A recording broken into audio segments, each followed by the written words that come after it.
Let me show you last year's hospitality at the Monaco Grand Prix with Corinthian Sports.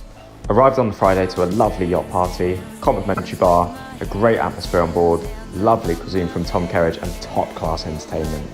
Qualifying day, I had a helicopter transfer from Nice, a short tender over to the yacht, and there I was, welcomed on board by the lovely Corinthian staff. I was honestly in the hospitality heaven. Complimentary bar, including amazing Blue Coast draft beer, and I spent the whole day enjoying the yacht and the F1 action.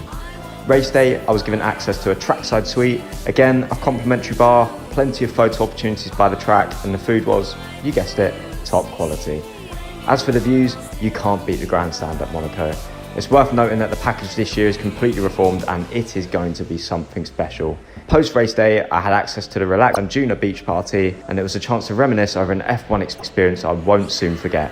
For package details for 2023, visit the link in our bio. We'd love to have you join us. Cheers.